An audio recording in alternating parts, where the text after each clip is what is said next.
Welcome to 7 news Telugu బులెటిన్ల ముందుగా headlines. CM సహాయ నిధికి 400 కోట్లు రావడం ఒక చరిత్ర. చంద్రబాబు హర్షం.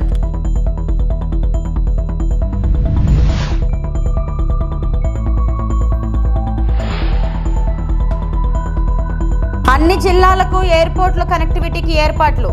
మంత్రి నారా లోకేష్ వెల్లడి.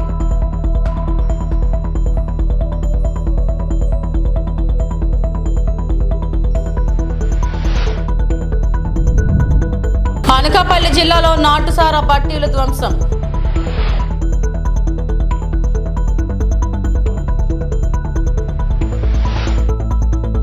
వరద సమయంలో అందరం కలిసి ఉద్యమ స్ఫూర్తితో ముందుకెళ్తున్నట్లు సీఎం తెలిపారు. విజయవాడలో వరద బాధితులకు ఆర్థిక సాయం అందజేసేందుకు ఏర్పాటు చేసిన కార్యక్రమంలో ఆయన మాట్లాడారు. పెద్ద విపత్తు కలిగినప్పుడు అందరం ఒకటే పని చేయగలిగాం. ఒకవైపు వర్షపు నీరు వస్తుంటే మరోవైపు బుడమేరు నీరు పోటెత్తుతుంది. అధికార యంత్రాంగంతో పాటు నేను స్వయంగా బురదలో దిగాను. తక్కువ సమయంలో విపత్తు నుంచి బయటపడగలిగాం. విరాళాల కోసం రాష్ట్ర ప్రజలంతా బ్రహ్మాండంగా స్పందించారు. వరద బాధితులకు సాయం చేద్దామని పిలుపునిస్తే అంతా ముందుకొచ్చారు. సీఎం సహాయ నిధికి 400 కోట్లు రావడం ఒక చరిత్ర. నాతో పాటు ఉద్యోగులంతా 11 రోజుల పాటు నిర్విరామంగా పనిచేశారు. వరద నీటిలో బాధితులకు అన్ని రకాల సాయం అందించే ప్రయత్నం చేశాం అని సీఎం చంద్రబాబు పేర్కొన్నారు. ఒక హ్యూజ్ సమస్య వచ్చినప్పుడు అది కాకుండా నేను చాలా సమస్యలు చూశాను. ఈవెన్ సింగరేణి కాలరీస్ లో అండర్ గ్రౌండ్ మైన్స్ పడిపోయినప్పుడు ఒక 25-30 మంది చనిపోయారు. ఇంకా ఎక్కువే అనుకుంటాను, నెంబర్ నాకు కరెక్ట్ గా జ్ఞాపకం లేదు. 5-6 కిలోమీటర్ల కేవ్ లోపలికి గని లోపలికి వెళ్ళాను నేను. మా ఆఫీసర్స్ వద్దన్నారు. లేదు సార్, అది డేంజర్ గా ఉంది, ఎక్కడన్నా అది కూడా మళ్ళీ కొలాప్స్ కావచ్చు, precautions you should not go అన్నారు. I said no, I have to go. I have to create confidence. నేను పోకపోతే రేపు రాబోయే రోజుల్లో ఎంప్లాయీస్ ఏ విధంగా లోపలికి వెళ్తారు పనిచేయడానికి, what is the safety you are providing అని వెళ్ళాను. స్పాట్ చూశాను, వచ్చాను. మాక్సిమం అప్పట్లోనే ఈచ్ పర్సన్ కి ఆర్థిక సహాయం చేసాం, మాక్సిమం చేసాం, అన్ని చేశాం. అక్కడి నుంచి ఉదూదు చూశాను, సూపర్ సైక్లోన్ చూశాను. నేను చాలా సార్లు సీఎం రిలీఫ్ కూడా అనౌన్స్ చేసేవాళ్ళం. ఫస్ట్ టైం ఈ రోజుటికి 400 కోట్ల రూపాయలు సీఎం రిలీఫ్ కి డబ్బులు వచ్చింది. దాతల్ని మనస్ఫూర్తిగా అభినందిస్తున్నా, వాళ్లకు పాదాభివందనం చేస్తున్నా. ఎందుకు ఈ మాట చెప్తున్నానంటే ఒక స్ఫూర్తి. వాళ్ళు ఇచ్చిన డబ్బులు కాదు, వాళ్ళు చూపించిన చొరవ, వాళ్ళు ఏ విధంగా ఈ యొక్క సమస్య పైన మానవతా దృక్పథంతో స్పందించారంటే వీల్ చైర్లో వచ్చి డబ్బులు ఇచ్చారు, ఇంట్లో వాళ్ళ సహాయంతో వచ్చి డబ్బులు ఇచ్చారు. అమెరికాలో పనిచేసే వాళ్ళు ఇంటి వాళ్ళకి చెప్పి మీరు డైరెక్ట్ గా నేరుగా తీసుకుపోయి డబ్బులు ఇమ్మని చెప్పి వచ్చారు.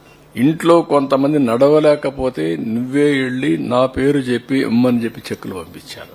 ఇది ఒక వినూత్నమైన అనుభవం. అది ఒకరిని కాదు, చిన్న పెద్ద అని కాదు, పిల్లలు చదువుకుంటూ 5 రూపాయలు 10 రూపాయలు కలెక్ట్ చేసి ఓ స్కూల్ కి ఎంత కలెక్ట్ చేసి తీసుకొచ్చారు ఉండి మారిగా పెట్టి. నేను అడిగాను వాళ్ళని, ఏంటంటే ఈ విపత్తు వచ్చినప్పుడు నేను కూడా నా సాటి ప్రజలకు ఇబ్బంది వచ్చినప్పుడు సహాయపడాలని చేశామని చెప్పి అన్నారు. వాళ్ళ పిల్లలు దాచుకున్న డబ్బులన్నీ ఇచ్చేశారు. ఇలాంటి వినూత్నమైనటువంటి ఆలోచనలు వచ్చాయి. స్ఫూర్తిదాయకంగా ప్రవర్తించారు. వాళ్ళందరినీ పేరు పేరున మనస్ఫూర్తిగా మరొక్కసారి ధన్యవాదాలు. దీనివల్ల ఒక న్యూ మూమెంటం కోసం దారితీసింది. ఎలాంటి విపత్తు అయినా సరే మనం గాని సంఘటితంగా ఎదుర్కొంటే ఏదైనా చేయగలుగుతాం అనే ఒక నమ్మకాన్ని ఇచ్చారు. జరిగింది 7,600 కోట్ల రూపాయలు నష్టం. మనం ఇచ్చింది ఇక్కడ ఇవన్నీ కూడా రైతులకి, ఇక్కడ ఉండే వాళ్ళకందరికి ఇచ్చింది 602 కోట్లు ఇచ్చాం. ఈ రోజు రిలీజ్ చేస్తాం, ఇంకా కొంత అటు ఇటు అవుతుంది. కానీ 400 కోట్ల రూపాయలు దీంట్లో దాతలే ఇవ్వగలిగారనేది ఒక హిస్టారికల్. మొత్తం మన దగ్గర ఉండే డబ్బులన్నీ కూడా ఈరోజు రాష్ట్రంలో ప్రజలు కూడా అర్థమైంది. గవర్నమెంట్ ఒకటే కాదు, గడిచిన 5 సంవత్సరాల్లో ఈ గడిచిన పాలకులు చేసినటువంటి దోపిడీ గాని, విధ్వంసం గాని, ఖజానా ఖాళీ అయిపోవడం గాని అన్ని కూడా చూసిన తర్వాత వాళ్లే స్వచ్ఛందంగా ముందుకు వచ్చే పరిస్థితికి వచ్చారు. అదే మరి ఇంకొక పక్కన మీరు చూస్తే ఎప్పుడు చరిత్రలో కని విని ఎనుగరండి ప్యాకేజ్ ఇచ్చాం. ఆర్థిక వెసులుబాటు లేదు, కానీ కేంద్రంలో ఉండే డిజాస్టర్ ఫండ్ కూడా వాళ్ళు ఇచ్చే డబ్బులు కూడా అద్దులున్నాయి. కానీ ప్రాక్టికల్ గా ఉండాలనే ఉద్దేశంతో మనం ముందుకు పోయాం. ఏపీలో పెట్టుబడులకు విస్తృత అవకాశాలు ఉన్నాయని మంత్రి నారా లోకేష్ తెలిపారు. విశాఖలో నిర్వహించిన సిఐఏ ఇన్ఫ్రాస్ట్రక్చర్ సదస్సులో ఆయన పాల్గొని మాట్లాడారు. పరిశ్రమలకు కావలసిన మౌలిక సదుపాయాల కల్పనను ప్రత్యేక చర్యలు తీసుకుంటున్నామన్నారు. ప్రోత్సాహకాల కోసం కూటమి ప్రభుత్వం ప్రత్యేక చర్యలు తీసుకుంటుందని చెప్పారు. రాష్ట్రంలోని అన్ని జిల్లాల్లో పరిశ్రమలకు అనువైన వాతావరణం ఉందని తెలిపారు. విశాఖ రీజియన్ లో మౌలిక సదుపాయాల కల్పనకు ప్రభుత్వం పెద్దపీట వేస్తుందని పేర్కొన్నారు. గ్రీన్ ఎనర్జీ విషయంలో రాష్ట్రంలో మంచి విధానం అందుబాటులోకి తెచ్చామని చెప్పారు. అన్ని జిల్లాలకు ఎయిర్పోర్ట్ కనెక్టివిటీకి ఏర్పాట్లు చేస్తున్నామని వివరించారు. ఐటీ ఎలక్ట్రానిక్స్ హబ్ గా విశాఖ రూపుదిద్దుకుంటుందని లోకేష్ తెలిపారు. But I believe it gave us great opportunities to look at decentralized development. We've always said we'll have one capital, but we will decentralize development. So I'll give you a few examples of what we've come to achieve in 5 years and what we want to achieve. Anantapur, which is in the southern tip of Andhra Pradesh, is one of India's most backward districts, and we are making it the mobility hub of Andhra Pradesh, and we have Kia already operational there. Kurnool, which is again a Rayalaseema district, we are making it again a center for renewable energy. And Mr. Naidu in the RE Invest has made it very clear that 72 gigawatts of renewable energy assets will be created in 5 years in the state of Andhra Pradesh. And we are looking at it with hydro storage projects, the windmills, and of course solar coming in a big way. Coming to Chittoor and Kadapa district, we are looking at both the districts predominantly from electronics manufacturing. The world's largest TV panel manufacturer, TCL, is already there. Few of the other players are now coming in, and you'll see that entire region going into hyperdrive in terms of electronics manufacturing. Prakasam district is one district that we are very much focused on biofuels. Now you're hearing whispers all over about biofuels. But we want to be ahead of the curve. We're already talking to a lot of the players in this industry. And we had a series of meetings about it. And you will see that district predominantly focus on biofuels as the thrust area going forward. Of course, Krishna... గత 5 ఏళ్లలో విశాఖలో IT కంపెనీలతో మాట్లాడిన వారు లేరు. ఇక్కడున్న గుడ్డు మంత్రి కోడిగుడ్డు గురించి మాట్లాడేవాడు. ఇప్పుడున్న ప్రభుత్వం ప్రోయాక్టివ్ గా ఉంది. పారిశ్రామికవేత్తలు ఆంధ్రప్రదేశ్ వైపు చూడటం మొదలు పెట్టారు అని నారా లోకేష్ పేర్కొన్నారు. డేసీమని పెట్టుకున్నారా సార్? ప్రక్షాళన అంటున్నారు, విధ్వంసమే జరిగింది లాస్ట్ 5 years. మీరు చూస్తే గత 100 రోజులు అనే కార్యక్రమాలు ఆల్రెడీ చేసాం కదా. గతంలో ఐటీ మంత్రి గారు ఎప్పుడు ఐటీ కంపెనీలతో విశాఖపట్నంలో సమావేశం ఏర్పాటు చేసుకోవాలా 5 సంవత్సరాల్లో. వాళ్ళతో ఎప్పుడు మాట్లాడాల. అది నేను చెప్తాను కదా, వాళ్ళే చెప్పారు, ఆన్ రికార్డ్ చెప్పారు. అండ్ ఐ థింక్ ఐటీ మంత్రి గారు ఈ ఊరే అనుకుంటా. అంటే ముందల మంత్రి గారు వేరే నెల్లూరు జిల్లా, పాపం చనిపోయిన తర్వాత మన ప్రాంతానికి చెందిన ఒక వ్యక్తి ఐటీ మంత్రి అయ్యారు. ఆయన కోడిగుడ్ల గురించి మాట్లాడాడు తప్ప ఈనాడు ఐటీ గురించి, పెట్టుబడుల గురించి ఏం మాట్లాడాల. మేము ఒక ఫోకస్డ్కి వెళ్తున్నాం. సో ఫస్ట్ 100 days ఉన్న ప్రాబ్లమ్స్ మనం రిజాల్వ్ చేసుకోవాలి. ఇప్పుడు మీరే చూస్తారు, టాటా సన్స్ చైర్మన్ చంద్ర గారు వచ్చారు. గతంలో ఇప్పుడు వచ్చాడా ముఖ్యమంత్రి గారిని కలిసి? ఆయన వచ్చి ఆంధ్ర రాష్ట్రానికి పెట్టుబడులు ఎట్లా అట్రాక్ట్ చేయాలని దానిపైన ఒక టాస్క్ ఫోర్స్ వేస్తున్నామంటే ఆయన వైస్ చైర్పర్సన్గా ఉంటానని చెప్పారు. అంటే ముఖ్యమంత్రి గారు చైర్పర్సన్గా, చంద్ర గారు లాంటి వ్యక్తి వైస్ చైర్పర్సన్గా ఉంటారు. మీరు ఇప్పుడు చూడండి ఎంత యాక్టివిటీ మొదలైంది వైజాగ్. కనీసం వైజాగ్ గురించి అందరూ మాడుకుంటున్నారు, ఆంధ్ర రాష్ట్రం గురించి అందరూ మాడుకుంటున్నారు. గతంలో ఎవరు మాట్లాడేవారు కాదు, ఎవరు వచ్చేవారు కాదు, ముఖ్యమంత్రి గారు ఇంటి బయటకు వచ్చేవారు కాదు. అనేక సమస్యలు ఉండేది. ఇప్పుడు చూస్తే ముఖ్యమంత్రి గారు బాగా తిరుగుతున్నారు, మంత్రులందరూ పరిగెత్తిస్తున్నారు, పారిశ్రామికవేత్తలు కూడా ఇప్పుడు రాని విధంగా ఇప్పుడు మళ్ళీ ఆంధ్ర రాష్ట్రానికి వస్తున్నారు. భోగాపురం ఎయిర్పోర్ట్ గురించి ఆల్రెడీ ముఖ్యమంత్రి గారు 2-3 సార్లు సమీక్ష చేశారు. గౌరవ కేబినెట్ శాఖ మంత్రివర్యులు, సివిలేషన్ మంత్రివర్యులు రామ్మోహన్ నాయుడు గారు కూడా సీరియస్గా దాన్ని టైం కన్నా ముందలు చేయాలన్న లక్ష్యంతో పనిచేస్తున్నారు. సో ఇవన్నీ ఇప్పుడు సెట్ చేస్తున్నాం. ఆంధ్రప్రదేశ్ రాష్ట్ర ముఖ్యమంత్రి నారా చంద్రబాబు నాయుడు ఇటీవల ఆంధ్రప్రదేశ్ రాష్ట్ర మైనారిటీ శాఖ మంత్రి ఎన్ఎండి ఫారూక్ తో సమావేశం నిర్వహించి ఆంధ్రప్రదేశ్ రాష్ట్రం నుండి ప్రతి సంవత్సరం హజ్ యాత్రకు వెళ్లే వారికి ₹1,00,000 ఆర్థిక సాయం అందించాలని, రాష్ట్రంలో మసీదుల మరమ్మతులకు నిధులు కేటాయించాలని, మసీదులలో ఉంటే మౌజాన్లకు గౌరవ వేతనం 5,000, ఫేస్ ఇమాంలకు ₹10,000 కేటాయించడాన్ని సంతోషిస్తూ వక్ఫ్ బోర్డు చట్ట సవరణ బిల్లును ఆమోదించకుండా జాయింట్ పార్లమెంట్ కమిటీకి సిఫార్సు చేయడాన్ని సంతోషిస్తూ Emmiganur MLA doctor BV Jayanageswara Reddy Emmiganur పట్టణంలోని ముస్లిం మైనారిటీ నాయకులతో కలిసి ఆంధ్రప్రదేశ్ రాష్ట్ర ముఖ్యమంత్రి నారా చంద్రబాబు నాయుడు చిత్రపటానికి పాలాభిషేకం నిర్వహించి పత్రికా ముఖంగా ధన్యవాదాలు తెలియజేశారు. అదే రకంగా నారా చంద్రబాబు నాయుడు గారు ఈరోజు మైనారిటీల సంక్షేమంలో ఎప్పుడు కూడా అభివృద్ధిలో మొదటగా ముందున్నటువంటి పార్టీ మా తెలుగుదేశం పార్టీ. దాన్ని నిరూపిస్తూ ఈరోజు కూటమి ప్రభుత్వం వచ్చిన తర్వాత అధికారంలో హజ్ యాత్రకు ₹1,00,000 ప్రకటించడం, అదేవిధంగా మైనారిటీల సంక్షేమ అభివృద్ధి కోసం ఈరోజు ఇమాంలకు మోసంలకు జీతపత్యాలే కాకుండా ₹5,000 మసీదులకు మరమ్మతులే కాకుండా షాదీఖానాలకు కానీ వక్ఫ్ ఆస్తుల పరిరక్షణ కానీ అదే రకంగా వక్ఫ్ బోర్డు చైర్మన్ను ప్రకటించి మరియు కేంద్ర ప్రభుత్వంలో ఏదైతే వక్ఫ్ బోర్డు చట్టం అన్నా కూడా దాన్ని సెలెక్ట్ కమిటీకి పంపించాలని చెప్పి తెలుగుదేశం పార్టీ ఖచ్చితంగా మైనారిటీల పక్షపాతి అనే విధంగా ఈరోజు ముందుకు పోవడం జరుగుతూ ఉంది. దీంట్లో భాగంగా మా ముఖ్యమంత్రి వారు నారా చంద్రబాబు నాయుడు గారికి మా ఎమ్మిగనూరు మైనారిటీలు సోదర సోదరీమణుల తరఫున వారికి ప్రత్యేకంగా ధన్యవాదాలు తెలియజేస్తున్నాం. ఈరోజు ప్రకటించినటువంటి మైనారిటీ సంక్షేమాలే కానీ వారి యొక్క ఆస్తుల పరిరక్షణ కానీ అభివృద్ధి కార్యక్రమాలలో ప్రతి ఒక్క నియోజకవర్గంలో ఈరోజు రాష్ట్రంలో ఎక్కడ మైనారిటీలు ఉన్నా వారి బాగోగులు చూసుకునే విధంగా వారిని అభ్యున్నతిని ముందుకు తీసుకునే విధంగా తీసుకుపోతున్న చర్యలకు ధన్యవాదాలు తెలుపుతూ ఇక్కడ ఉన్నటువంటి ఎమ్మెగనూరులో ముఖ్యంగా ఎందుకంటే ఏదైతే ఈ కార్యక్రమాలు మైనారిటీల సంక్షేమ అభివృద్ధిలో గతంలో నా తండ్రి బివి మోహన్ రెడ్డి గారు ఏదైతే చేసిన విధంగా అదే పొంతన ఈ కార్యక్రమాలను కొనసాగిస్తామని తెలియజేస్తూ సెలవు తీసుకుంటాం. ఆంధ్రప్రదేశ్ రాష్ట్ర ముఖ్యమంత్రి నారా చంద్రబాబు నాయుడు ఇటీవల కర్నూలులో హైకోర్టు బెంచ్ను ఏర్పాటు చేస్తున్నట్లు ప్రకటించడాన్ని, అలాగే జూనియర్ న్యాయవాదులకు 10,000 గౌరవ వేతనం కల్పించడాన్ని సంతోషిస్తూ ఎమ్మిగనూరు ఎమ్మెల్యే డాక్టర్ బి విజయ నాగేశ్వరరెడ్డి ఎమ్మిగనూరులో గల న్యాయవాదులతో కలిసి ఆంధ్రప్రదేశ్ రాష్ట్ర ముఖ్యమంత్రి నారా చంద్రబాబు నాయుడు చిత్రపటానికి పాలాభిషేకం నిర్వహించి ఎమ్మిగనూరు న్యాయవాదుల తరపున చంద్రబాబు నాయుడుకి పత్రికాముఖంగా ధన్యవాదాలు తెలియజేశారు. చంద్రబాబు నాయుడు గారి నాయకత్వం, చంద్రబాబు నాయుడు గారి నాయకత్వం, బి విజయనేశ్వర రెడ్డి గారి నాయకత్వం, బి విజయనేశ్వర రెడ్డి గారి నాయకత్వం, ఎమ్మెల్యే బి విజయనేశ్వర రెడ్డి గారి నాయకత్వం, చంద్రబాబు నాయుడు గారి నాయకత్వం, నారా చంద్రబాబు నాయుడు గారి నాయకత్వం, నారా చంద్రబాబు నాయుడు గారి నాయకత్వం, నారా చంద్రబాబు నాయుడు గారి నాయకత్వం, నారా చంద్రబాబు నాయుడు గారి నాయకత్వం.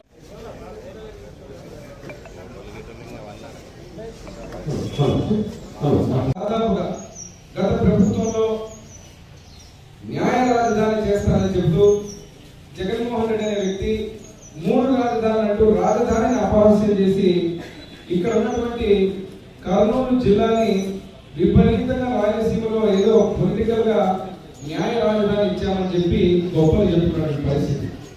రానటువంటి హైకోర్టు తెచ్చామని చెప్పి చేత కానటువంటి సాంకేతికంగా ఇబ్బంది అయ్యేటువంటి పరిస్థితులు కూడా ప్రజల్ని నమ్మించి మోసం చేయడం, దానికి శిక్ష అనుభవించడం కూడా జరిగింది. ఎందుకంటే రాజకీయం అంత ఎక్కువ మాట్లాడలేను. ఈరోజు ముఖ్యంగా మా అడ్వకేట్ మేమందరం కూడా ముఖ్యమంత్రి వర్గ చంద్రబాబు నాయుడు గారికి పత్రికాముఖంగా ధన్యవాదాలు తెలుపుతున్నాం. మా కర్నూలుకు ఏదైతే హైకోర్టు బెంచ్ అన్నారో ఇచ్చిన మాట ప్రకారంగా దాన్ని ఏర్పాటు చేస్తానని చెప్పినందుకు కర్నూలు హైకోర్టు బెంచ్ రాబోతున్నారు కాబట్టి మా న్యాయవాదులందరూ కూడా చాలా హర్షం వ్యక్తం చేస్తున్నారు. ఇక్కడ కొద్దిసేపు తర్వాత పత్రికాముఖంగా ప్రెస్ మీట్ అయిన తర్వాత ముఖ్యమంత్రి చంద్రబాబు గారికి పాలాభిషేకం చేయబోతున్నాం. జూనియర్ అడ్వకేట్ కూడా ప్రకటించడం అంటే ఒక జవాబుదారీతనంతో ఒక పద్ధతి ప్రకారంగా ఒక మంచి ప్రభుత్వం వస్తే ముఖ్యమంత్రి వారు నారా చంద్రబాబు నాయుడు గారు తీసుకునేటువంటి నిర్ణయాలు 10,000 రూపాయలు జూనియర్ అడ్వకేట్కి వస్తారని చెప్పడం కూడా ఒక గొప్ప నిర్ణయం తెలియజేస్తున్నా. దాంట్లో భాగంగా ఇప్పుడు మైనారిటీస్ రాష్ట్రంలో వ్యవసాయ రైతుల కళ సాకారం చేసేందుకు అభివృద్ధి దిశగా తీసుకెళ్లేందుకు ముఖ్యమంత్రి నారా చంద్రబాబు నాయుడు కృషి చేస్తున్నారని శృంగవరపుకోట ఎమ్మెల్యే కోళ్ల లలిత కుమారి అన్నారు.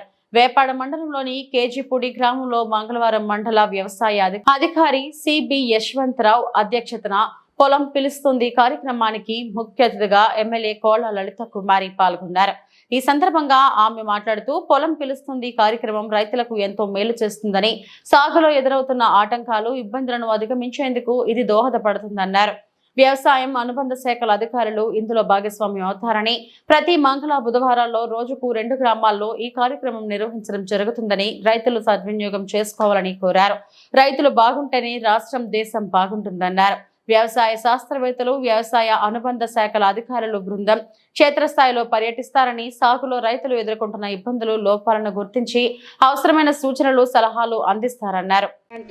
వ్యవసాయం చేయలేని వాళ్ళకి అన్ని కూడా కొనుక్కొని తినడానికి మాకు నిజమే. మరి నేను కూడా అంతే కదా, వ్యవసాయం మానేశాను. మా ముసలమ్మ పైకి వెళ్ళిపోయింది, ఇల్లే పట్టించుకోలేదు. ఎక్కడ మా భూమి ఉందో కూడా నాకు తెలియదు. మరి మా బోటి వాళ్ళకి అందరికీ ఇవాళ ఎంతో మందికి అన్నం పెడుతున్న అన్నదాతలు మీరందరూను. మరి మీ అందరినీ ఆదుకొని బాధ్యతగా వెళ్ళాల్సిన పరిస్థితి మా పైన ఉంది. తప్పకుండా ఇవాళ ఇంకా మనం పునాది ప్రారంభంలో రాష్ట్ర ప్రభుత్వం ఉంది. గౌరవ చంద్రబాబు గారు కూడా మరి ఆయన కూడా రైతుల కష్టాలు తెలుసు. రైతు బాగుంటే రాష్ట్రం దేశాల ఆర్థికంగా బాగుంటాం. తప్పకుండా మరి రైతే రాజుగా, రైత ఆంధ్రప్రదేశ్గా, స్వర్ణాంధ్రప్రదేశ్కి పూర్తి సహాయ సహకారాలు మీ అందరూ అందజేయాలని కోరుకుంటూ, మరి విపత్తు వచ్చింది మనం చూసాం విజయవాడ, ఆ గుంటూరు, కృష్ణా జిల్లాల్లో. రంగానికి వ్యవసాయం తోడుగా అనేక అనుసంధాన వ్యవసాయాలు ఉన్నాయి. మరి అన్నిటిల్లో కూడా ఇవాళ ఆర్థికంగా ఒకటికి ఒకటి తోడు పెట్టుకొని మరి రైతు ఆర్థికంగా బాగుండాలని నేను మీ అందరినీ కోరుతూ, మరి ఇప్పుడే మనం చూసాం నూతన వరవడికల్లో ఇంకా మన సామర్లకోట పరిధిలో మరొక మన వ్యవసాయానికి పొటాషియం ఈనాటి ప్రస్తుత పరిస్థితుల్లో ధరలని ఒక పక్క రాష్ట్ర ప్రభుత్వం నియంత్రిస్తూ మరి ముందుకెళ్తున్నా కొంతమంది రైతులు కొనలేని పరిస్థితుల్లో నూతన వరవడితో ఇవాళ మళ్ళా కొన్ని క్రిమి సంహారక మందు చిన్న ప్యాకెట్ల ద్వారా లేకపోతే చిన్న బాటిల్లో మనకున్న అక్కడున్న నాటుసారా బట్టీలు ధ్వంసం. అనకాపల్లి జిల్లా నర్సీపట్నం నియోజకవర్గం నర్సీపట్నం మున్సిపాలిటీ బైపరెడ్డిపాలెం గ్రామం శివారులో నర్సీపట్నం రూరల్ సిఏ రేవతమ్మ తమ సిబ్బందితో పాటు సారా బట్టీలపై దాడులు నిర్వహించారు. ఈ దాడిలో భాగంగా మంగళవారం బైపరెడ్డిపాలెం గ్రామం శివారులో 3000 లీటర్ల బెల్లపు పులుపును ధ్వంసం చేశారు. వాటితో పాటు వంట పాత్రలు మరియు 2 గ్యాస్ సిలిండర్లు స్వాధీనం చేసుకున్నామని అన్నారు. ఈ దాడుల్లో టౌన్ ఎస్ఐ జె రమేష్ మరియు వారి సిబ్బంది పాల్గొన్నారు.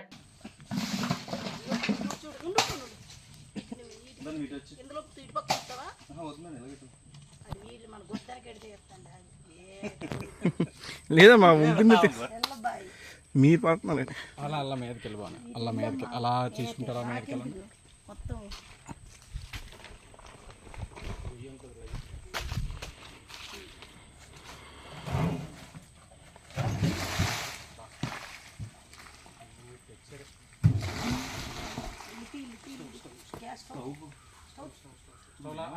పైప్ తీసుకుని లాగండి గ్యాస్.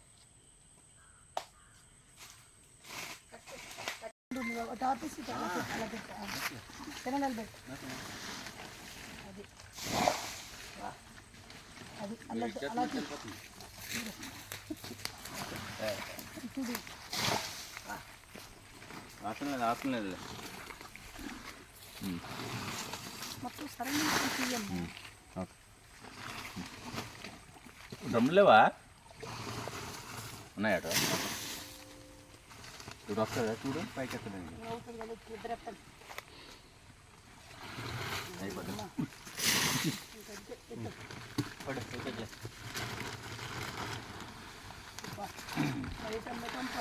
నువ్వు ఫోటో పట్టమ్మా, నువ్వు పట్టు అలాగే నువ్వు గోతులో ఉంటుంది లేకు బయటికి పట్టు. అదే గోతులు పంపిస్తే సరిపోద్ది కదా సార్. సార్ అదే గోతులు అలా పోసి పోసి పోసి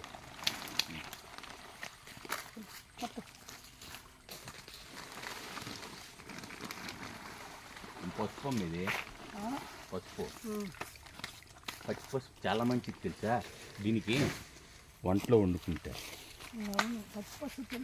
పోలీసుల ఓవర్ యాక్షన్ ఒక్కసారి చూడండి. అత్యంత భయానకమైన వరదల్లో అహర్నిశలు శ్రమించి ప్రజలకు ఎలాంటి ఇబ్బంది లేకుండా తన సొంత బిడ్డల్లాగా చూసుకున్న ముఖ్యమంత్రి నారా చంద్రబాబు నాయుడుకి చెడ్డ పేరు తెచ్చే విధంగా ప్రవర్తిస్తున్నారు బెజవాడ పోలీసులు. వరదతో తీవ్రంగా నష్టపోయామని వారు నష్టపరిహారం అడిగితే వరద బాధితులను లాఠీలతో చితకబాదిన బెజవాడ పోలీసులు. విజయవాడ కుమ్మరిపాలెం సెంటర్లో రోడ్డుపై బైఠాయించిన వరద బాధితులు. వరదలతో తీవ్ర నష్టం జరిగి ఇబ్బందులు పడుతుంటే వరద బాధితులపై లాఠీలతో చితకబాదిన Bhavanipuram CI Umamaheswararao, west zone ACP Durgarao. మాకు న్యాయం జరగకపోగా మాపై లాఠీల వర్షం కురిపించారని కన్నీరు మున్నీరుగా విలిపిస్తున్న బాధితులు. మాపై లాఠీలతో దాడి చేసిన పోలీసు సిబ్బందిపై కఠిన చర్యలు తీసుకోవాలంటున్న వరదలతో తీవ్రంగా నష్టపోయిన బాధితులు. వరదలతో బాధితులపై ఆగ్రహం వ్యక్తం చేసిన రెవెన్యూ ఉద్యోగిని విధుల నుంచి తప్పించిన ఎన్టీఆర్ జిల్లా కలెక్టర్ ఈ ఘటనపై ఎలాంటి చర్యలు తీసుకుంటారో చూడాలి.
అయితేనే ఎంత ఘనంగా నేడుతున్నారు.